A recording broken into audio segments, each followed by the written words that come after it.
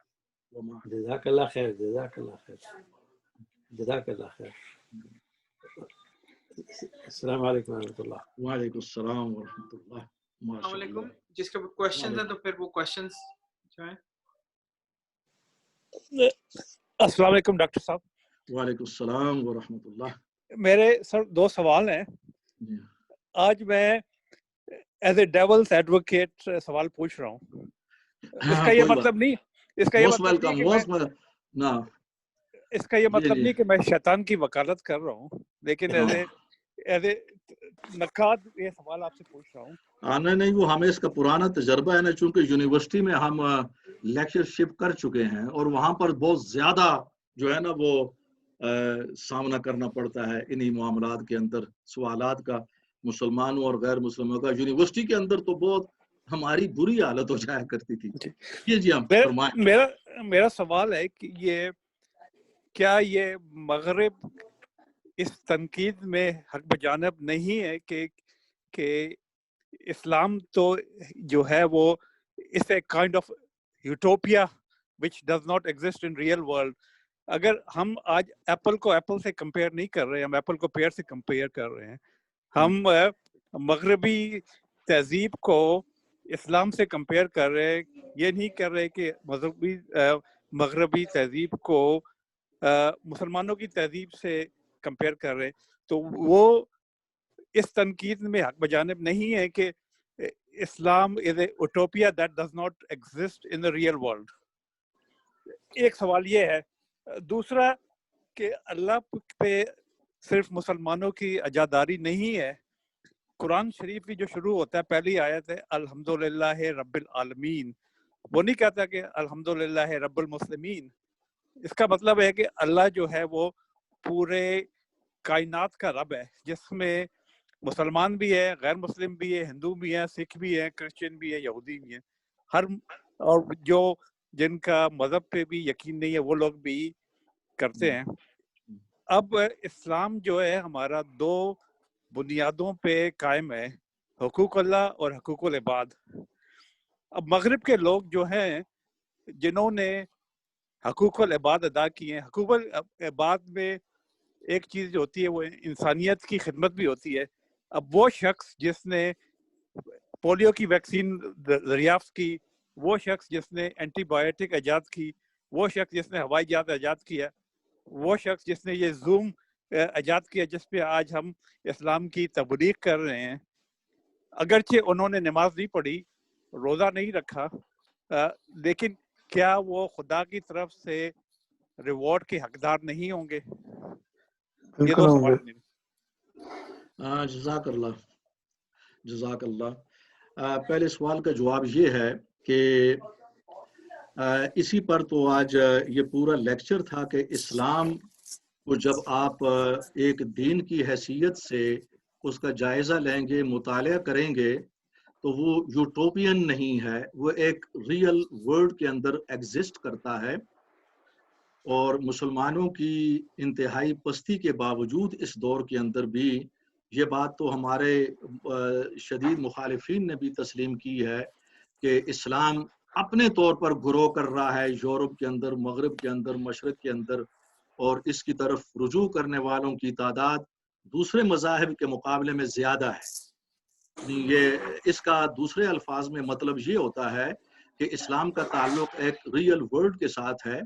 اور میں نے جو مثال دی تھی کہ ماضی کے اندر جو گریٹ مسلم سویلائزیشن قائم ہوئی کہ جس سے مغرب نے استفادہ کیا مکمل طور پر، اور اس کے پیچھے وہ قرآن کی اہم ترین آیات تھیں اور نبی علیہ الصلوۃ والسلام کی وہ انسپریشنل احادیث تھیں جو علم کے حوالے سے تھیں، اور بڑے بڑے اس زمانے میں رصدگاہیں، ریسرچ، ہاسپٹلز، اور یہ قائم ہوئے عباسی دور میں، اور اس کے بعد بھی اس کو فروغ ہوتا رہا. ان کا تعلق حقائق کے ساتھ ہے. آپ کی یہ بات درست ہے کہ ہمارے مسلمانوں کی یہ ایک عادت علمی لحاظ سے غلط ہے کہ ہم موجودہ جو مغربی تہذیب ہے اس کو اسلام کی آئیڈیل تہذیب کے ساتھ کمپیئر کرتے ہیں. یہ کمپیریزن میں نے اپنے لیکچر کے اندر عرض کیا ہے کہ یہ غلط ہے، اصولاً غلط ہے. اس پر اعتراضات ہوئے اور ہمارے جو منصف مزاج مسلم مفکرین ہیں انہوں نے بھی اس کو علمی دنیا میں رد کیا ہے. لیکن یہاں پر آج میں نے وہ کمپیریزن اس لیے کیا ہے کہ مغرب کے اندر اب یہ چرچا ہے، عام ہے مسلمانوں کی غفلت کی وجہ سے، کہ اسلام بھی عیسائیت کی طرح ترقی کا ساتھ نہیں دے سکتا. اسلام کی تعلیمات بھی پرانے دور کے لیے تھی، آج کے دور کے لیے نہیں ہے. تو اس وجہ سے اس دعوے کو رد کرنے کے لیے ناگزیر تھا کہ مجھے اسلام کی جو آئیڈیل سویلائزیشن ہے اس کو ان کو بتایا جائے کہ ان کی موجودہ جو مغربی سویلائزیشن ہے جس کے متعلق یہ کہتے ہیں کہ اس کے اندر اسلام کردار ادا نہیں کر سکتا، اس میں بہتر طور پر اسلام کردار ادا کر سکتا ہے. یہ ایک داعیانہ انداز میں نے بات پیش کی ہے، اور میں نے کہا ہے کہ ہماری اجارہ داری نہیں ہے، ہم ناکام ہو گئے. آپ لوگ اسلامی اصولوں کو، بے شک آپ اسلام قبول نہ کریں، مگر ان اصولوں کو اپنی سویلائزیشن کے اندر آزمائیں، اور اس کی وجہ سے رفتار بھی تیار ہوگی، ڈائریکشن مل جائے گی. بہت سے وہ مسائل جس پر آپ لوگ رو رہے ہیں وہ ختم ہو جائیں گے. Billions and billions of pound آپ کے بچ جائیں گے، اور وہ ترقی پر، صحیح معنوں میں ترقی پر خرچ ہوں گے. تو اس لیے یہ جو آج میں نے موضوع پیش کیا ہے یہ اسلامی اخلاقیات کو موجودہ تہذیب کے تناظر میں یہ ثابت کرنے کے لیے دیا ہے کہ آج بھی اسلام اسی طرح کردار ادا کر سکتا ہے اخلاقیات جس طرح ماضی کے اندر حضور کے دور کے اندر تھی، اور یہ قیامت تک اسی طرح انشاءاللہ فریش رہے گا۔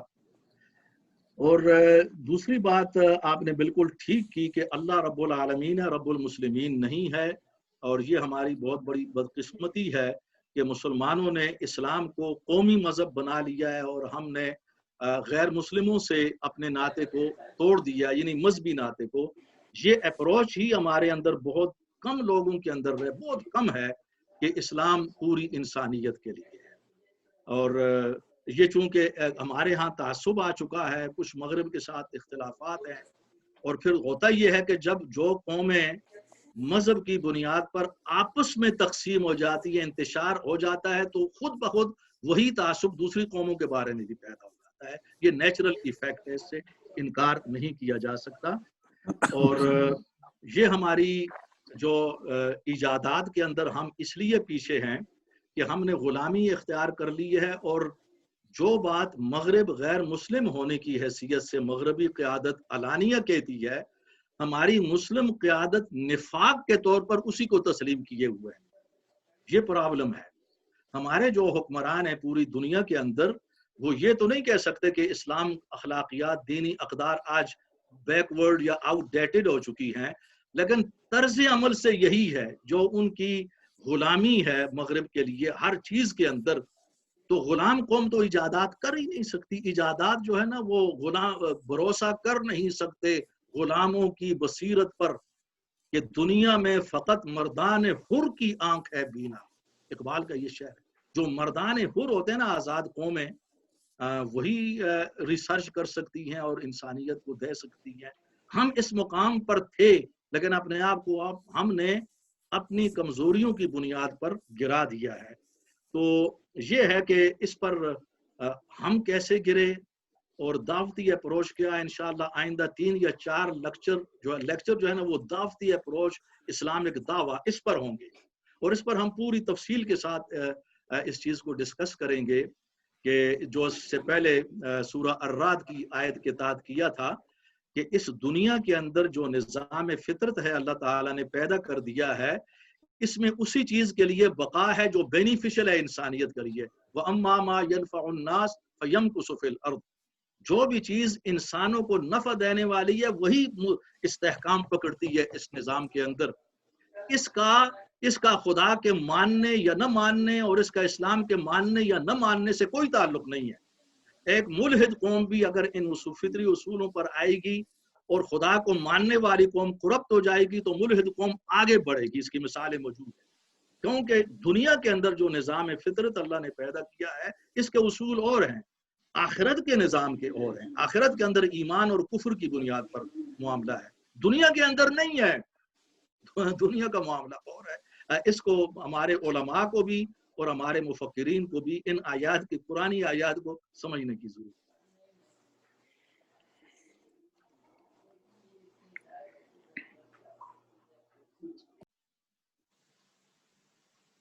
میں کچھ ڈاکٹر صاحب سوری، آواز آ رہی ہے؟ جی جی بالکل کلیئر ہے۔ ہاں جی، مجھے سب سے پہلے تو بہت افسوس، کچھ ایسی مصروفیت آڑے آئی کہ میں شروع والا لیکچر جو کہ مجھے تھا کہ آج میرے سوالوں کا بھی بہرحال اس کے لیے تو بہرحال افسوس رہے گا۔ چلیں، بہرحال میرا یہ ہے کہ جی دیکھیں، ہم انفرادی طور پہ کچھ اداروں کو یا کچھ چیزوں کو تو ٹھیک ہے کہ ہم پریسیڈنٹ کے طور پہ کہتے ہیں کہ جسے فالو کیا جائے یا ہماری تہذیب کے شاہکار تھے، لیکن بات یہ ہے کہ دیکھیں ادارہ جو ہے نا، ہم سوائے اس کے کہ بھئی ہم خلفائے راشدین کا، جس میں حضرت امام حسن کے وہ 6 ماہ بھی ہم چلیں قبول کرتے ہیں، اس کے بعد تو ملوکیت کی ہم نے وہ کہنا چاہیے بحیثیت ایک نظام حکومت کے، وہ ہماری تاریخ کی کہنا چاہیے وہ چیکرڈ ہسٹری ہے، جس میں سوائے عمر بن عبدالعزیز کے بہت مختصر سا عرصہ باقی تو کوئی ایسی قابل رشک جو ہے وہ بحیثیت ادارے کی کوئی چیز نہیں، جس کی وجہ سے آج تک کم جو ہے ابھی اس دور میں بھی وہ جمہوری نظام جس کو ہم سمجھتے ہیں کہ جی ہمارے مزاج کے قریب ترین ہے، کہ جس میں شورا کا جو ہے وہ اہتمام کیا جاتا ہے، اس پہ عمل نہیں کر پا رہے. اچھا وہ اب چونکہ اوپر سے جب یہ چیز نظر نہیں آتی تو وہ نیچے سرایت کرتے ہوئے ہم اختلاف جو ہے وہ برداشت نہیں کر پاتے. لہذا وہ سیاسی اختلاف ہو یا مسلکی اختلاف ہو، ہم تو بہت چھوٹی چھوٹی چیزوں میں جو ہے وہ کھوئے ہوئے. اب یہ تو بہت بڑی چیزیں ہیں. اس میں آپ نے جیسے حضرت علامہ کا شعر بھی کہا، اور مجھے بھی وہ یاد آ رہا ہے کہ گزر جا سے کہ یہ نوش چراغ راہ ہے منزل نہیں ہے. منزل نہیں. عقل کو اس حد تک، عقل ایک حد تک پہنچ کر تو پھر جو ہے جواب جب نہیں ملتا تو اسکیپٹسزم کی طرف چلے جاتے ہیں. لیکن ہم تو جو ظاہری طور پہ، جس میں ابھی ہمارے ساتھی نے بہت خوبصورت کہی ہے، وہ پھر یوٹاپیا بن جاتا ہے کہ لوگ یہی پوچھتے ہیں کہ جی ہمیں کتابیں نہ دکھاؤ، عمل دکھاؤ. کوئی ایک ایسا قطعہ، کوئی شہری دکھا دو جس میں آپ یہ جو اسلام کے ابدی اصولوں کا پرچار کر رہے ہیں. جو کنورٹڈ مسلمین ہیں یا ایون مستشرقین میں سے بھی کچھ لوگ جو آتے ہیں ہمیں، جو اس کی وہ اچھی انٹرپریٹیشن کرتے ہوئے، کبھی تو وہ لگتا ہے کہ وہی کہ کہیں پاسباں مل گئے کعبے کو صنم خانے سے، ہم پیچھے رہ جائیں. اور یہ جو ہے وہ کنورٹڈ ہو کر کے بہتر کہنا چاہیے اسلام کی شکل. اصل چیز جو ہے وہ وہی کہ ہم عملاً جو ہے وہ ٹینجیبل فارم میں نمونہ کیا پیش کریں. اب میں یہ ایسے ہی دیکھ رہا تھا، اب ہم آن لائن پہ سب بڑے بڑے مداح ہیں، ٹھیک ہے، بہت اچھی چیز ہے. اس سے جو ان دی لانگ رن آپ کے جو سوشل ڈسٹینسز جو ہیں اب فزیکل دوری میں تبدیل ہو جائیں گے. دا ٹائم ول کم کہ جب اب بچوں کو جو ہے، یا میں دفتر میں جاتا ہوں یا بچے جو ہیں وہ اسکول میں جاتے ہیں، وہ ایک جو سوشل انٹرکورس ہوتا ہے وہ چیزیں ختم ہوتی جائیں گی. اور دا ٹائم ول کم کہ یہ ہم سب جو ہے روبوٹ بن کر کے جو ہے نا، تو پجن ہولز کی طرح جو کام کرتے ہوئے باہر آئے، کھانا کھایا، اس کے بعد پھر داخل ہو گئے. وہ جو نظام ایک مطلب سوشالوجی ہمیں سکھاتی ہے کہ انسان ادروائز تو ایک ہمارے ناطق کی حیثیت سے زندہ رہے گا. یہ چیزیں شروع میں آسانی ہیں یا سہولتیں تو لگتی ہیں، لیکن وہ دس از ٹو مچ ود اس. وہ جس طرح ورڈزورتھ روتا تھا کہ this world is too much with us, اور made from far from madding crowd, اور ہے دل کے لیے موت مشینوں کی حکومت. یہ اب اتنا ہمارے اوپر سوار ہوئے جا رہے ہیں کہ وہ نارمل اخلاقی اقدار جو ہے ان سے بھی ہم دور ہوتے جا رہے ہیں. لہذا خطرے کی گھنٹی یہ ہے کہ فیملی کا بانڈ جو ہے وہ ٹوٹ گیا. اگر جو میری نظر میں آخری ہمارا سہارا ہے جو معاشرے کو توازن میں رکھے گا، اور جس کو بچوں میں اسکول میں شروع سے ہی کہ you are independent, you are to go against your parent, وہ تہذیب سکھائی جا رہی ہے جس میں وہ چیزیں ساری جو ہیں وہ لگتا ہے کہ ہوا میں اٹھتی ہوئی نظر آئیں گی. بہت بہت شکریہ. یہ بڑا انٹیلیکچول آپ کی کنٹریبیوشن ہے.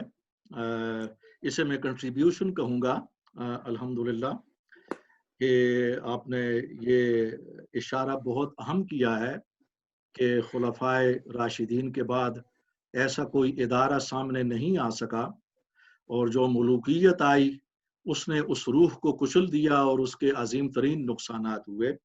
اس کی طرف میں نے اپنے اسی لیکچر کے اندر، آپ نے شاید اگر مس کیا ہو یا آپ آ چکے ہوں، 2 مرتبہ میں نے اس کا اظہار کیا ہے، اس کو ریپیٹ کیا 2 مرتبہ. اور اس میں یہ تھا کہ جس زمانے کی ہم بات کر رہے ہیں کہ مسلم میں نے اس کو اسلامک سیولائزیشن دانستہ نہیں کہا، مسلم سیولائزیشن کہا تھا، کہ جب اس نے ترقی کی تھی قرآن کے اصولوں کو سامنے رکھتے ہوئے، تو ایک لفظ میں نے جملہ ایڈ کیا تھا کہ وہ ناقص انداز میں ہم نے وہ رجوع کیا تھا، کامل نہیں تھا. اس ناقص رجوع کی وجہ سے بھی اللہ تعالیٰ نے نعمتیں تھیں. تو میں نے یہ کہا تھا کہ اگر ہمارا کامل شکل میں اس وقت رجوع ہوتا، چونکہ ملوکیت تھی، ملوکیت کے جو ہے نا وہ اپنے مسائل ہوتے ہیں، ملوکیت کی وجہ سے کامل رجوع ممکن نہیں تھا. اگر کامل ہوتا تو میں اب بھی یہ بات دعوے کے ساتھ کہتا ہوں کہ اب تک مسلم سیولائزیشن ہی کی قیادت ہوتی، مغربی تہذیب پیچھے ہوتی. لیکن اس کو مٹ جانا تھا، اس لیے کہ وہ میری تعمیر میں مضمر ہے ایک صورت خرابی کی. وہ خرابی کی صورت شروع میں موجود تھی جو مسلمانوں نے خود پیدا کی. اور اب تو ظاہر ہے کہ جب قوم زوال کا شکار ہو جاتی ہے، پستی کے اندر آ جاتی ہے، تو اس میں ہر قسم کی خرابیاں، جہالت، اختلافات اور برداشت ختم ہو جاتی ہے. تو یہ اس سے مسلمان گزر رہے ہیں. اس بات کی ضرورت ہے کہ مسلمان اور مسلمان قیادت اپنے آپ کو اس سے نکالے. اس لیے کہ اس سے ہمارا لیکچر کا یہ مقصد ہی یہی تھا کہ مغربی تہذیب اپنی سمت سے ہٹ چکی ہے، ڈائریکشن لیس ہے، اور انسانیت کو جو فوائد ملنے چاہیے وہ نہیں، اور اپنی منزل سے بھی دور ہے. یہ ایک چیلنج ہے. آپ کی بات سے ہم اتفاق کریں گے کہ سوشل فاصلے مستقبل کے اندر یہ ایک بہت بڑا چیلنج ہوں گے. عام اخلاقیات کو بھی جو موجود ہیں یہ خطرہ ہے. تو ظاہر ہے کہ اس خطرے کا سامنا کبوتر کی طرح آنکھیں بند کر کے نہیں کیا جا سکتا. اس کے لیے مسلم علماء، سیاسی قیادت، جو مفکرین مدبرین ہیں، انہیں اپنی حکمت عملی اور اسٹریٹجی طے کرنا پڑے گی، اور اس حالت سے اپنے آپ کو نکالنا ہوگا. اس کے لیے ضروری ہوگا کہ مسلمانوں میں ایسے لوگ پیدا ہوں جو مسلمانوں سے یہ کہیں کہ تم اپنے آپ کو کریٹیکلی اینالائز کرو، تم معصوم نہیں ہو، اپنی کمزوریوں کو دور کرو. کمزوریاں دور ہوں گی تو خود بخود ہی وہ خوبیاں پیدا ہوتی چلی جائیں گی. تو یہ ہے کہ اللہ تعالی ہمیں توفیق دے اور ہمیں اس خطرے سے نکلنے کی توفیق بھی دے اور وہ عقل اور تدابیر بھی دے. السلام علیکم ڈاکٹر صاحب. وعلیکم السلام.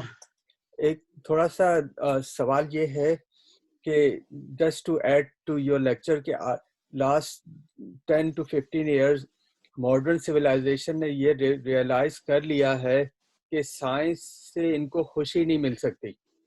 ان کو پتہ ہے کہ سائنس ایک حد تک ترقی کر سکتی، لیکن جو ذہنی سکون ہے وہ انہیں سائنس میں نہیں مل رہا.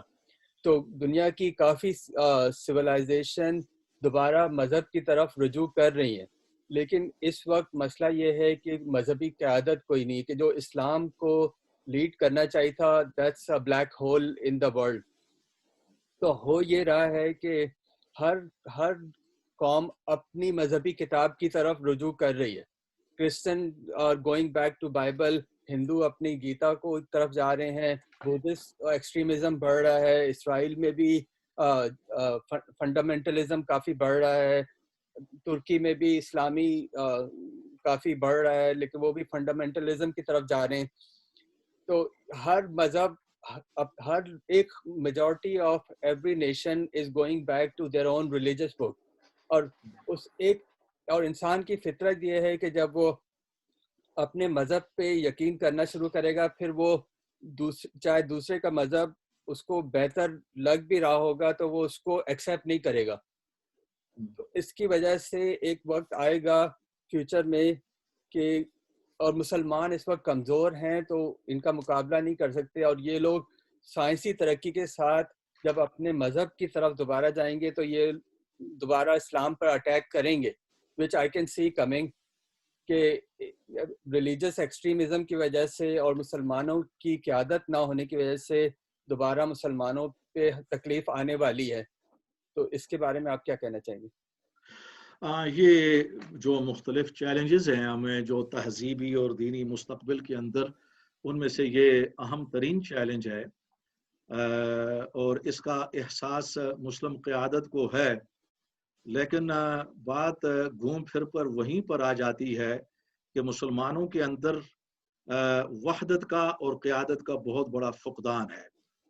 ہمارے ہاں جو اختلافات ہیں، جو کچھ ایران اور سعودی عرب کے اندر ہو رہا ہے، اس کے پورے اثرات پورے مسلم ممالک پر پڑ رہی ہیں، ان کے آپس میں تعلقات پر پڑ رہی ہیں، اور پاکستان سب سے زیادہ متاثر ہوتا ہے. ہم نے اس سے پہلے بھی گفتگو کی ہے، وہاں پر شیعہ سنی کے حوالے سے جو تفریق ہے، بہت بڑی نفرت ہے، وہ جدال و قتال تک ہے.